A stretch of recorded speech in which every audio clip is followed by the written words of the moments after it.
नमस्कार एवरीवन, बहुत बहुत स्वागत है हमारी यूट्यूब चैनल पे। आशा करता हूँ सब अच्छे होंगे। अब 12:07 है। देखो, एक चीज है कि मैं ये बोलता हूँ बार बार कि इंडेक्स में बहुत सी चीजें होती है जो देखनी होती है। इंडेक्स में पहली बात तो टाइम वैल्यू इंपॉर्टेंस होता है। अगर मार्केट आपके डायरेक्शन में गया बट अगर बहुत समय लगा के गया, जो प्रॉफिट होना था 20 पॉइंट का होता है 10 पॉइंट का। एक्सपायरी से बचना, वैल्यूम से बचना, वाई से बचना, साइडवेज मार्केट से बचना, मतलब इंडेक्स में अगर देखोगे तो हर तरफ से एक बायर के लिए प्रॉब्लम ही प्रॉब्लम होती है। तो और डाटा क्या होता है, 2 मिनट में बुलिश होता है, उसके बाद चेंजेस। हमें जब तक मार्केट में बने रहना है, हमें चेंजेस क्या हो रहा है यही कैप्चर करना है। तो चेंजेस पकड़ते पकड़ते मार्केट को बहुत एक कॉन्फिडेंस चाहिए और एक एक्सपीरियंस तो चाहिए इंडेक्स में ट्रेड करने के लिए। लेकिन जब बात आती है स्टॉक की, तो ये स्टॉक में डाटा उतना चेंजेस नहीं होते। मैं हमेशा आपको बताता हूँ कि स्टॉक में डाटा सुटेबल रहता है, उतना ज्यादा वॉलेटाइल नहीं होता है। तो विदाउट वॉलेटाइल डाटा अगर हम ट्रेड करते हैं तो उतना ज्यादा हमें रिस्क नहीं होता है। और अब इतना तो है कि स्टॉक में अगर डाटा रीड करना यानी डायरेक्शन, और डायरेक्शन से साथ साथ इंपॉर्टेंस उसकी स्ट्रेंथ, अगर ये दो चीज तीन चीज पहचाना सीख गए तो मार्केट में इतना 100% श्योर रहता है कि 10 में से 8 से 9 ट्रेड आपके तो प्रॉफिट में जाने ही जाने हैं, मतलब सही तो जाएंगे जाएंगे, ये 100% है। ये कहीं ना कहीं एक्सपीरियंस है मार्केट में मुझे, कि मार्केट में इतना तो मैंने देखा है कि स्टॉक में क्या क्या चीजें होती है मार्केट में। देखो, हम बहुत सी चीजें देखते, जैसे निफ्टी बैंक का स्टॉक ऑप्शन चैन है। अब मैं कोई स्टॉक को मीन्स कोई भी लगाता हूँ, सिप्ला सिप्ला ही हम देखते हैं, सॉरी सिप्ला देखते हैं कि मार्केट में चार्ट से हम इसकी स्ट्रेंथ, इसकी डायरेक्शन नहीं समझ सकते हैं। लेकिन मार्केट में जब अगर डाटा रीड करना समझ जाते हैं मार्केट में, तो देखो मार्केट की इसकी स्ट्रेंथ। अब क्या ये रिवर्सल हो सकता है? अब देखो मार्केट में यहाँ पे आपको ये लग रहा है कि सिप्ला तो मॉर्निंग में जा रहा था काफी अच्छा, ठीक है, ओपन हुआ यहाँ पे, मॉर्निंग में गया और यहाँ पे एक inverted head and shoulder pattern भी बना रहा है एग्जैक्टली इस जोन पे। अब क्या मार्केट, देखो एक होता है रिवर्स बुलिश जा रहा होता है, नीचे के लिए आने लगता है। एक होता है कि रिवर्सल, और एक होता है नीचे रिवर्स नहीं कर रहा, सिर्फ जोन को टेस्ट कर रहा है। जोन को टेस्ट करके मार्केट नीचे आके ये फिर से बाउंस बैक कंटिन्यू रखेगा। तो मार्केट में रिवर्सल कौन सा है? एक तरफा स्टॉक, यानी लास्ट तक 3:15 बजे, 3:15 3:30 बजे तक क्लोजिंग तक मार्केट उसमें बाइंग ही आए, बाइंग ही आए, बाइंग ही आए। वो चीजें हमें ऑप्शन चाहिए। जैसे बहुत सारे 182 स्टॉक है, 182 स्टॉक में Sun TV, Tata cement and Tata कॉमेंट, Tata consume and Tata Motors, UPL, Vedanta, Voltas. UPL को हम देखते हैं, यूपीएल में क्या इंटेंशन है? यूपीएल में बुलिश 6144, 3000, 4000, 4000, बहुत अच्छी इसकी स्ट्रेंथ है। हम इस पे बुलिश ट्रेड ले सकते हैं कंफर्मेशन लेने के बाद। तो जैसे यहाँ पे मैंने देखा कि इसकी स्ट्रेंथ तो अच्छी है यूपीएल में, तो इस पे हम ट्रेड लिया जा सकता है बुलिश इंटेंशन कंफर्मेशन लेने के बाद। प्राइस एक्शन की स्ट्रेंथ बहुत अच्छा है यूपीएल में, देखो। तो यहां से हमें क्या पता चला? एक स्ट्रेंथ पता चली। तो स्ट्रेंथ से मार्केट को हम ट्रेड करते हैं मार्केट में। तो हमें ज्यादा देर तक मार्केट में रुकना नहीं है। मार्केट अगर हमारे अगेंस्ट जाने लगता है तो हमें डर नहीं लगता है। देखो प्राइस एक्शन एक वे है चलने का। पहले तो बात, हम डाटा रीड करते हैं तो डायरेक्शन ही हम पकड़ते हैं कि किस डायरेक्शन में जाते हैं। तो एक चीज तो अभी मार्केट में देखो, सबसे बड़ा क्वेश्चन होता है मार्केट में कि देखो मार्केट की डायरेक्शन होती है किसी स्टॉक की, तो 3 तरीके की स्ट्रेंथ होती है। जैसे कि एक होता है कि लास्ट मार्केट जब से ओपन होता है, high low high low high low high low लगाते हुए मार्केट ऊपर ही जाता है। एक होता है मार्केट ऊपर तो जा रहा है लेकिन वो मार्केट स्मूथ बाइंग तो आ रहा है, लेकिन वो कहीं से भी ऐसे करके रिवर्स कर सकता है। जैसे अभी हमने थोड़ी देर पहले सिप्ला को देखा। एक स्टॉक, वही मैं आपको रोज बताता हूं, एक होता है जो मार्केट क्या होता है, बुलिश तो रहता है लेकिन उसको काफी कंसोलिडेशन करके फिर ऐसे जाता है, फिर कंसोलिडेशन करता है, फिर ऐसे जाता है, तो उसको बड़ी मशक्कत करना पड़ता है। तो हमारे पास पहले ये रहता है कि पहले हमें यही देखते हैं कि इस तरीके के स्टॉक को हम ट्रेड करें जो हम लास्ट तक स्मूथ बाइंग है। अब ये समझने के लिए हमें ये पता करना होगा कि हमें ऐसा डाटा में क्या देखा जाए कि हमें ये पता चले कि स्टॉक स्मूथ। उसमें तो बहुत सारी चीजें होती है, changing contract in the money, volume, PCR. PCR हमेशा हमारा पॉजिटिव ट्रेड में नेगेटिव पीसीआर होता है, लेकिन उसका एक क्राइटेरिया होता है कि नेगेटिव हो तो कितना नेगेटिव होगा तो हम ट्रेड कर सकते हैं। अगर बहुत ज्यादा नेगेटिव है तो मार्केट में हमें, अगर बहुत ज्यादा नेगेटिव है तो किस तरीके से हम ट्रेड कर सकते हैं? अगर उसकी स्ट्रेंथ बहुत ज्यादा है, मान चलो किसी स्टॉक का पीसीआर बहुत ज्यादा नेगेटिव है बट उसकी स्ट्रेंथ बहुत ज्यादा है, तो ट्रेड क्या करना चाहिए उस पर? तो ये सारी बहुत सारी चीजें होती है स्टॉक में जो ऑप्शन चैनल जो सीखते हैं। इसीलिए तो इंडेक्स अगर आपको देखना आता है ऑप्शन चैन, तो स्टॉक का ऑप्शन चैन से बहुत ज्यादा डिफरेंस होता है। तो वेट करते लास्ट तक बने। तो मैं इसलिए कहता हूं कि इंडेक्स ऑप्शन चैन में और स्टॉक के ऑप्शन चैन में बहुत डिफरेंस है। देखो मैं एक चीज हमेशा कहता हूं कि मैं कोई मार्केटिंग या कुछ ऐसे बेस पे मैं आपको ये चीज नहीं बोल रहा हूं कि स्टॉक में ट्रेड करना आसान है। मैं एक एक्सपीरियंस से बोल रहा हूं कि इंडेक्स में लोग भागते हैं क्योंकि इंडेक्स में लोगों को लगता है कि फंड छोटा। देखो कुछ चीजें हमें इंस्टेंट दिखाई देती है, कुछ चीजें हमें स्लो प्रोसेस होता है, लेकिन उसको समय आने के बाद वो बहुत अच्छा रिजल्ट देता है। तो मैं कहता हूँ स्टॉक में मैं वादा करता हूँ आपसे, अगर आप 10 में ट्रेड करोगे, अगर चीजें डायरेक्शन सारी चीजें सीख लो, तो मैं 10 में से 8 ट्रेड तो मिनिमम आपके सही जाएंगे जाएंगे। आपको 1500 निकालना इतना डिफिकल्ट नहीं होता है स्टॉक में। तो बाकी ऑप्शन चेन, अब ये क्वेश्चन आता है कि ऑप्शन चेन मान चलो हम रीड करना सीखने की, तो बहुत बड़ा टॉपिक है, यहाँ पे तो एक्सप्लेन नहीं कर सकता मैं स्टॉक ऑप्शन चेन की क्या क्या है, क्या वाई क्या होना चाहिए, क्या सेलर होना चाहिए, क्या बायर होना चाहिए, सारी चीजें। बट अगर मान के चलो हमें आते हैं स्टॉक ऑप्शन चेन और हम एक एक करके देखते हैं कि सारे, चलो ठीक है। अब ये देखना कि ठीक है स्टॉक ऑप्शन चेन में मतलब सबसे आज एक बढ़िया एक तरफा स्टॉक कौन सा? 182 स्टॉक है जिसमें एफएनओ ट्रेड होते हैं और सारे हाई वेटेज स्टॉक है। जैसे वोल्टास है, वोल्टास में क्या ट्रेड लेना चाहिए मुझे? वोल्टास में भी बुलिश इंटेंशन है, अच्छा है, लेकिन विदाउट कंफर्मेशन ट्रेड नहीं करना चाहिए। तो ये चीज पहचानने के लिए हमें सबसे इंपॉर्टेंट चीज है कि मार्केट में 182 स्टॉक है। अब 182 स्टॉक में मैं आपसे अगर पूछूं कि टॉप प्रायोरिटी पे कौन स्टॉक है, हम टॉप पे किसको ले सकते हैं, तो किसकी सबसे ज्यादा स्ट्रेंथ है, तो थोड़ा सा डिफिकल्ट होगा। या तो आप एक एक करके देखो और एक एक करके देखोगे तो टॉप पे कौन है ये नहीं पहचान सकते, बट अगर आपके आंख के सामने सारे स्टॉक का डाटा रख दिया जाए तो आप पहचान सकते हो। तो सबसे पहले स्टॉक ऑप्शन चेन शीट्स में हमें यहाँ पे ये पता चल जाएगा, तो थोड़ा इजी हो जाएगा ट्रेड लेना। लेकिन मेन कॉन्सेप्ट अगर लॉजिक है कोई खुद की, देखो लोग अपने से स्ट्रेटजी बनाते हैं, लोग अपना एक स्ट्रेटजी का नाम देते हैं, पीसीआर स्ट्रेटजी, ये स्ट्रेटजी, वो स्ट्रेटजी, ऐसा वैसा। देखो मार्केट का रूल ही है वैल्यूम और पीसीआर के कॉन्सेप्ट पे और प्राइस एक्शन का सहारा लेके ट्रेड करना। तो ये मेरी बनाई हुई कोई स्ट्रेटजी नहीं है, मेरा कोई बनाया हुआ रूल, एग्जैक्टली मार्केट का कॉन्सेप्ट ही है कि इस बेस पे आपको ट्रेड करना है, बस आपको समझना आना चाहिए। तो मार्केट में जैसे जैसे यहाँ पे हम देखते हैं जेडीएस लाइफ है एंड स्पंजिन है एंड आईसीआई है एंड एमएफएल है, ठीक है, ये सारे स्टॉक है। अब वैल्यूम सीपीआर क्या है, अब वैल्यूम पीसीआर अगर हम बात करें सबसे ज्यादा स्ट्रेंथ किसकी है, तो फेडरल बैंक की सबसे ज्यादा 3.65 की स्ट्रेंथ है। आपको कोई भी ब्लू नहीं, देखो जो जो ब्लू में है मतलब ग्रीन है थोड़ा डार्क कलर में, इसकी मतलब इसमें स्ट्रेंथ बहुत ज्यादा है। जैसे फेडरल बैंक में 3.65 की स्ट्रेंथ है और ये वाले में बाटा इंडिया में भी 3.49 की स्ट्रेंथ है, ठीक है। सबसे ज्यादा अगर स्ट्रेंथ देखो तो यहाँ 5 पॉइंट आईओसी में, और इसका चेंजिंग कॉन्ट्रैक्ट 5.42 की स्ट्रेंथ है आईओसी।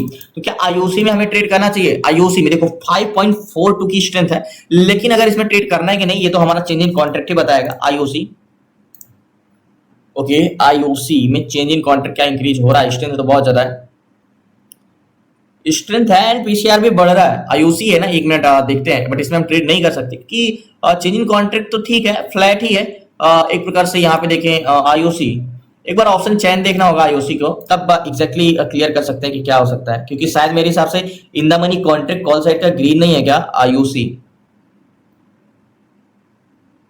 ओके ये आईओसी है।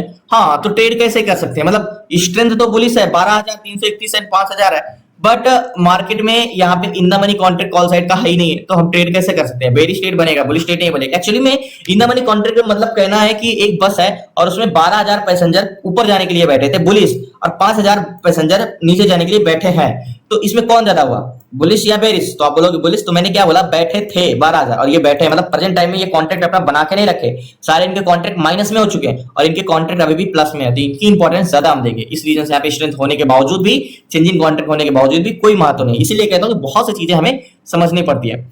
और एक स्ट्रेंथ इसकी भी है 5.22 की, इसका दीपांकर का, जस्ट 1 मिनट, कहाँ पे चला गया,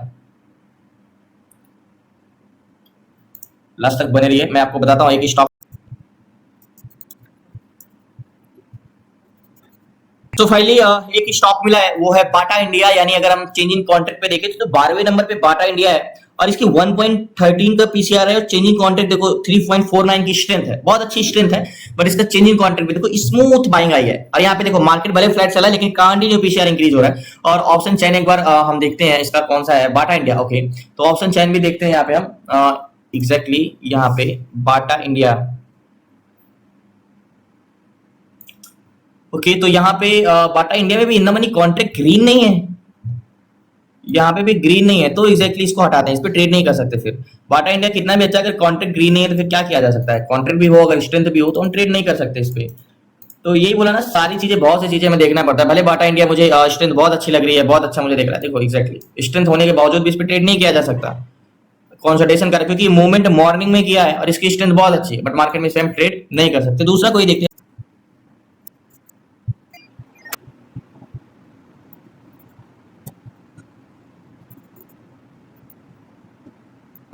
सो फाइनली एक स्टॉक मिला है, वो है सीट्स पे अगर बात करें तो ऑल स्टॉक ऑप्शन चेन पे 18वें नंबर पे टाटा मोटर्स। इसका देखो ये ग्रीन का मतलब होता है कि जो ये रेड में है इसका मतलब कि इसका वॉल्यूम जो है ग्रीन नहीं है, मतलब पॉजिटिव नहीं है। और ये जो ग्रीन का मतलब जैसे फेडरल बैंक हो गया है, यहाँ पे ये टाटा मोटर्स हो गया, तो जिसकी इसकी स्ट्रेंथ 2.5 है और 1.07 का पीसीआर है, वो 0.4 का वॉल्यूम की कह सकते हो स्ट्रेंथ है। अब यहाँ पे इसको मैंने ऑप्शन चैन में भी यहाँ पे लगाया टाटा मोटर्स, तो कॉन्ट्रैक्ट बिल्कुल ग्रीन है और पुट सेलर कम है, कॉल सेलर कम है पुट सेलर के मुकाबले 33,000 एंड 35,000, थोड़ा बहुत ही है। अब उसको पॉजिटिव वे में ही लेंगे अगर थोड़ा बहुत 2-3 हजार का डिफरेंस है, क्योंकि स्टॉक में वैसे ही निगेटिव होता है, तो 2-3 हजार क्या है, कुछ नहीं है।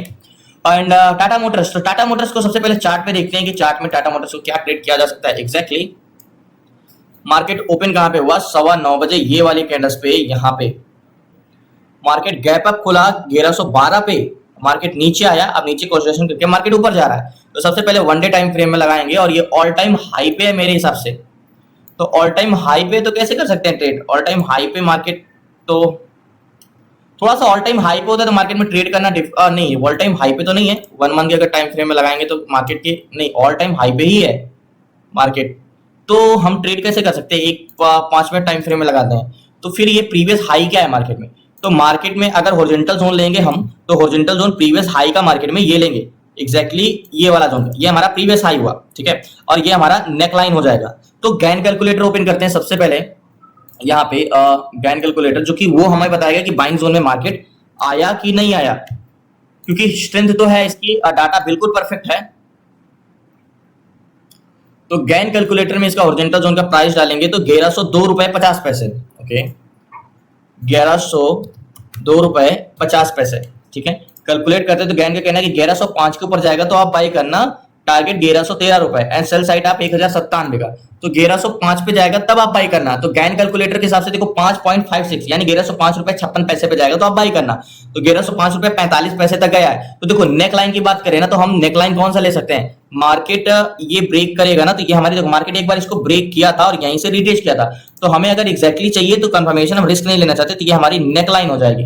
थोड़ा सा जब ऑल टाइम हाई पे होता है मार्केट तो थोड़ा सा डिफिकल्ट होता है जोन खींचने में, तो ये हमारा नेक लाइन का काम करेगा, क्योंकि ये हिस्ट्री की नेक लाइन ही है। देखो मैंने आपको एक बार बार ये चीजें बताता हूँ, मार्केट अगर हिस्ट्री में जाके पहले ब्रेक किया हो और नीचे आ गया और वापस ब्रेक कर रहा हो, तो यहाँ पे भले रिट्रेस सेक्शन आते तो हम ये वाली नेकलाइन का यूज कर सकते हैं। तो मार्केट इसको ब्रेक तो किया था, बट वेट कर रहे हैं कैंडल्स क्लोज होने का। कैंडल्स क्लोज होता है तो देखते हैं लास्ट तक बने प्लीज ना।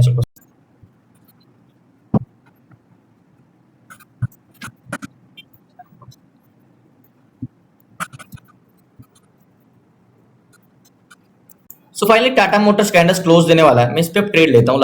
सो फाइनली टाटा मोटर्स पे 200 क्वांटिटी ली है, 44,262 का फंड लगा है। अब मार्केट में ठीक है, अब ये तो कैंडल्स क्लोज दे ही देगा, हमारा क्लियर कट कंफर्मेशन हो गया।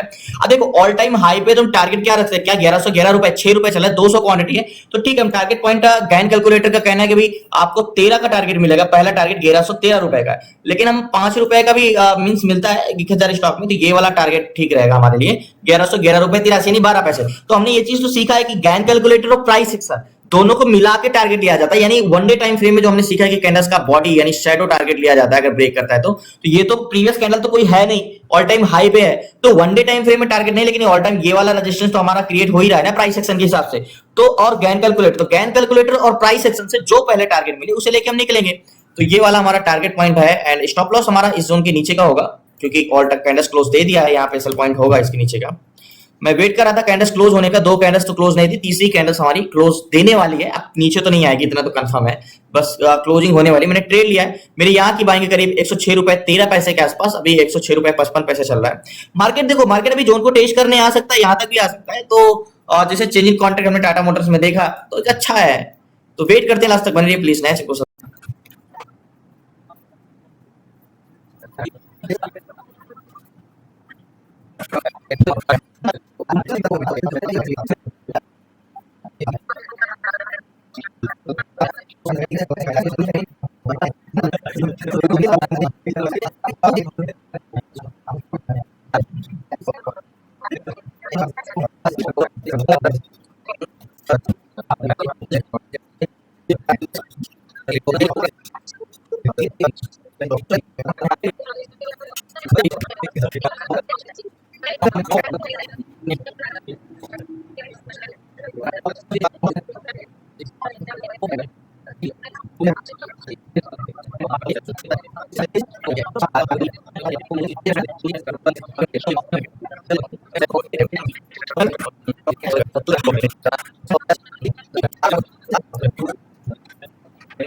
सो finally Tata motors cost to cost चल रहा है इतना देर से। अब इसका चेंजिंग कॉन्ट्रैक्ट देखो तो ये मार्केट नीचे हुए जाता हुआ दिख रहा है, बट इसका डाटा अभी भी बुलिश है। मतलब सेलर का इंटेंशन पॉजिटिव है टाटा मोटर्स में, डाटा नेगेटिव नहीं हुआ है। मार्केट भले से जब ऐसी सिचुएशन होता है कि डाटा बुलिश रहा है बट मार्केट वेरी जा रहा हो, तो समझ लो मार्केट रिवर्सल नहीं कर रहा है, यहाँ पे रिवर्सल नहीं कर रहा है, सिर्फ जोन को टेस्ट करने जा रहा है। देखते हैं बाउंस बैक करेगा जल्दी। मार्केट में इस जोन का था एंड इसके नीचे का, और इस जोन तक आया है, 102 रुपए से रिवर्स किया है बहुत जल्दी। स्ट्रेंथ तो है ही है मार्केट की, अब देखते कि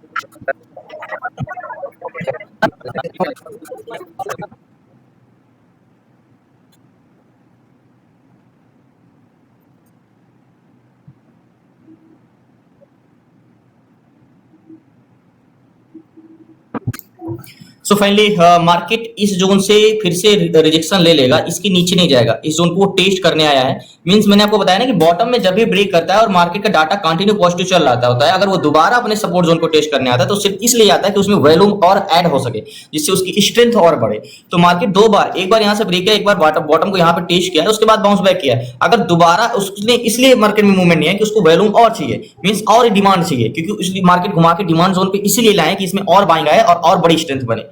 बस, बाकी एग्जैक्टली रिवर्सल नहीं है, सिर्फ ये जोन को टेस्ट करने आ रहा था। 1102 1103 चल रहा है, देखते हैं।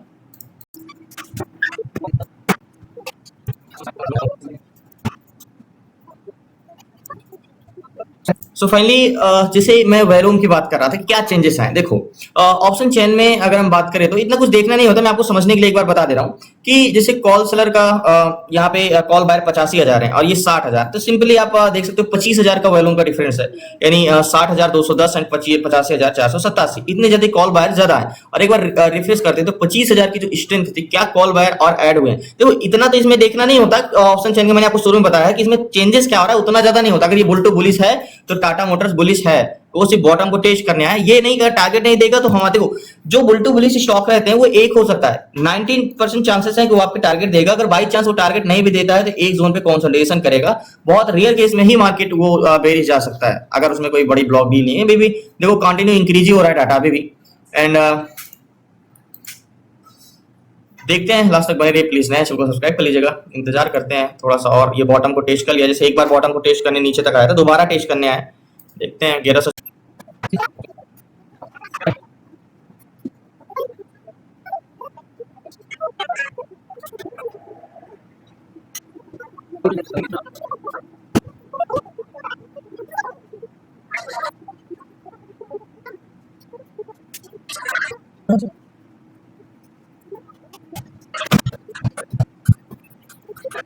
देखो, मैं इसीलिए कहता हूँ थोड़ा सा 3 मिनट तो लेट डाटा तो होता ही है। टाटा मोटर्स अभी जब ये फॉल किया था 2 बजे के आसपास, तो यहाँ पे डाटा ये 2 बजे के आसपास है। यहाँ पे देखो, ये मार्केट फॉल किया था, नीचे आया था, अभी 2 पे आया था। लेकिन यहाँ पे डाटा देखो, एग्जैक्टली बुल टू बुलिश है। भले मार्केट टेस्ट करने आते, यहाँ से हम ये समझते हैं कि ऐसे स्टॉक रिवर्सल नहीं होते, वो सिर्फ जोन को टेस्ट करने आते हैं। 9-10 चल रहा है, तो यहाँ पे हम निकलेंगे क्योंकि ये वाला टारगेट का जोन है। और फाइनली इसको ब्रेक कर देगा। अगर एक कैंडल इसके ऊपर क्लोज दे दिया तो मार्केट में हम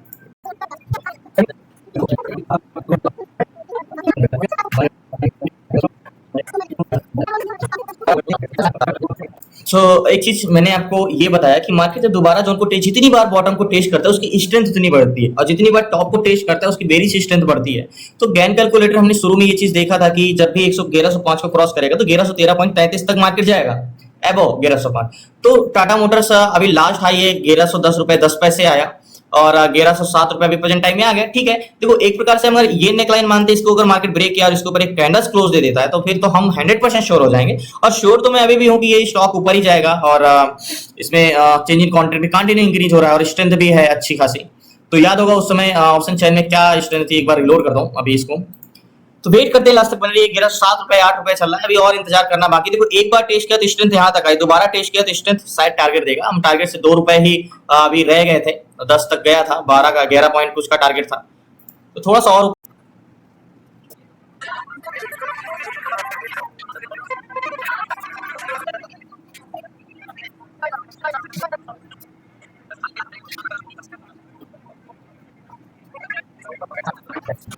देखो मार्केट फिर से एक बार जोन को टेस्ट करने आया। मैंने एक चीज ये बताया था ना कि इस नेक लाइन के ऊपर अगर क्लोजिंग दे देता तो अच्छा होता, मार्केट में मूवमेंट आता।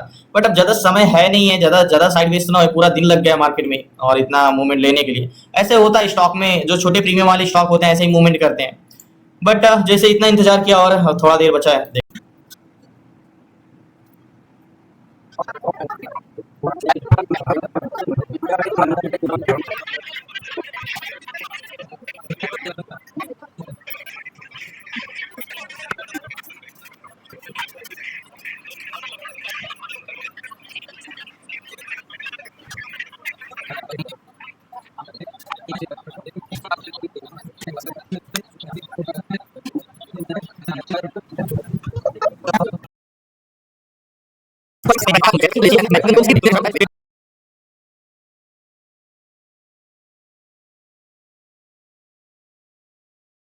सो फाइनली मार्केट में मैंने बोला था ना टारगेट जरूर देगा। मैं बस ये सोच रहा था कि टाइम नहीं बच रहा है। पोजीशन मैंने स्क्वायर ऑफ कर दिया, लेकिन स्क्वायर ऑफ किया तो वो मार्केट प्राइस में नीचे प्राइस का ही बिका, 11 रुपए 66 पैसे में बिका, जो कि करंट मार्केट प्राइस चल रहा था 12 रुपए के आसपास, 12 रुपए 30 पैसे के आसपास। बट बिका मेरा 11 रुपए 66 पैसे, जो मैं 25 40 पैसे रुका था कि और मिल जाए, वो बिका मार्केट प्राइस में नीचे।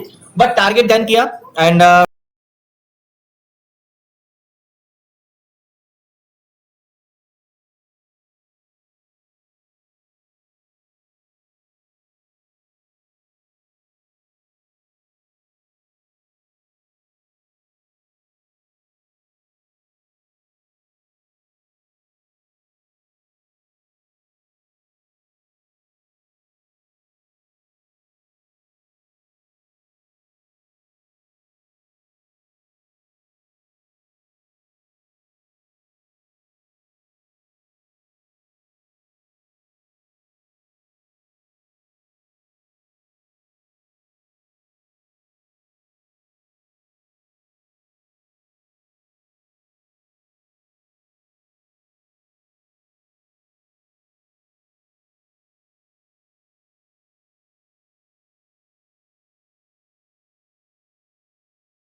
सो फाइनली अगर बात करें, मार्केट अभी 11 रुपए 13 पैसे चला, यानी गैन कैलकुलेटर का पहला टारगेट तो दे दिया।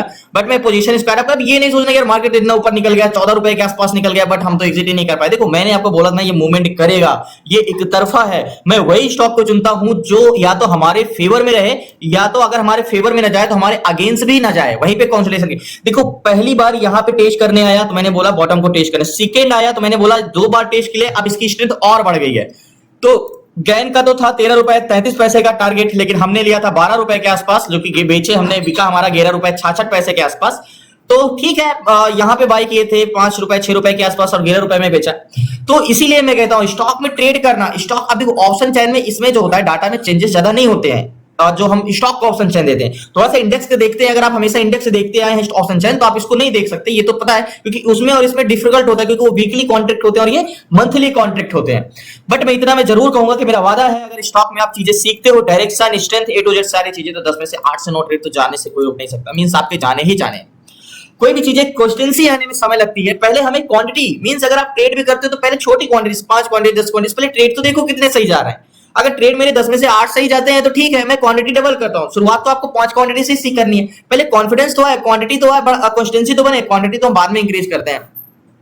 तो मैंने आपको शुरू में ही बोला था कि टाटा मोटर्स बेस्ट है, इसके बाद मैंने सीट्स पे आपको देखा। अब देखो, अब जैसे हमारे पास तो बहुत सारे स्टॉक है, मैंने टाटा मोटर्स को ही क्यों चूज किया, क्योंकि टाटा मोटर्स में चेंजिंग कॉन्ट्रैक्ट था, स्ट्रेंथ भी थी, इसलिए मैंने इसको चूज किया। और भी स्टॉक मैंने शुरू में देखा, बट मैंने उसको बोला ना कि इस पे ट्रेड नहीं बनेगा।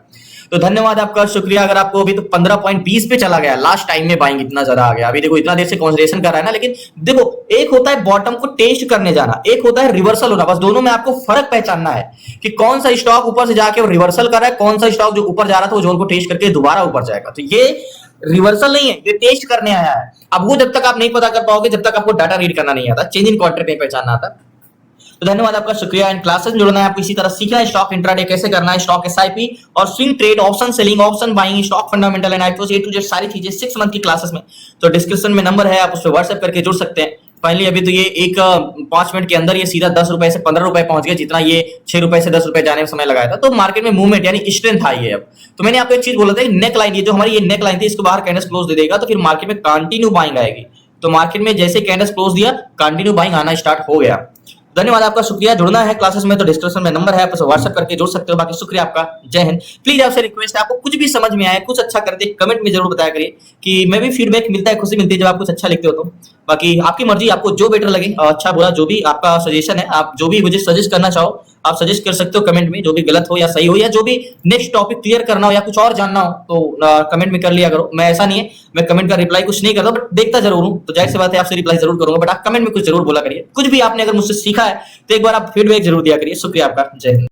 2 मिनट आपका और चाहूंगा। टाटा मोटर्स में याद होगा मैंने ट्रेड लिया था, जो कि यहाँ की बाइंग थी, करीब ये वाली कैंडल्स में हमने बाई किया था। उसके बाद बहुत मशक्कत किया, सारा दिन लगाया टारगेट देने में, लेकिन एक चीज हमने देखा था, इसकी कंटिन्यू डाटा इंक्रीज हो रहा था और इसकी स्ट्रेंथ बढ़ती जा रही थी। तो हमने तो 12 के आसपास निकल गया था, गैन कैलकुलेटर के टारगेट जो था वो 13 था, लेकिन लास्ट इसका हाई जो लगा वो लगा 120 रुपए, 1120 रुपए 64 पैसे के आसपास। मतलब उस समय नहीं लगते, जब उस समय मार्केट बॉटम को टेस्ट करने आ रहा था, तो मैंने बोला ना कि पहली बार बॉटम को टेस्ट किया तो इसकी स्ट्रेंथ बढ़ी, दूसरी बार बॉटम को फिर से टेस्ट किया तो इसमें और वैल्यूम आया तो और स्ट्रेंथ बढ़ेगी। मार्केट में जितने बार वो बॉटम को टेस्ट करने जाएगा उतनी उसकी स्ट्रेंथ बढ़ती जाएगी। जब दोबारा टेस्ट किया तो उसकी अच्छी स्ट्रेंथ बढ़ी और उसके बाद मार्केट कंटिन्यू इंक्रीज होता गया और 5-5 मिनट कैंडल्स में ये 1114 से सीधा 1120 एंड ये 1110 से सीधा 1115, मतलब हर एक मिनट में 1 पॉइंट बढ़ रहा था मार्केट। तो यही होता है कि मार्केट में सब्र चाहिए, पेशेंस चाहिए, इंतजार चाहिए। अगर यहाँ पे हम पैनिक होकर निकल जाते हैं, यहाँ पे पैनिक होकर निकल जाते हैं, तो ये मूवमेंट है। मार्केट को एक डायरेक्शन में तुरंत नहीं चलता है, उसको धीरे धीरे कंसोलिडेशन करता है, बॉटम को टेस्ट करता है बार बार। जब उसमें स्ट्रेंथ आ जाती है तब वो एक बड़ा मूवमेंट देता है। तो मूवमेंट को पकड़ने के लिए हमें पहले से उसको ध्यान में रखना होता है कि मार्केट में चेंजेस क्या हो रहे हैं। देखो बार बार मार्केट टेस्ट करने आ रहा था, लेकिन डाटा टेस्ट नीचे नहीं गिर रहा था, क्योंकि वो कंटिन्यू इंक्रीज हो रहा था, क्योंकि उसमें और बुलिश डाटा ऐड हो रहे थे। धन्यवाद आपका, शुक्रिया। मंडे को मिलते हैं न्यू ट्रेड न्यूज।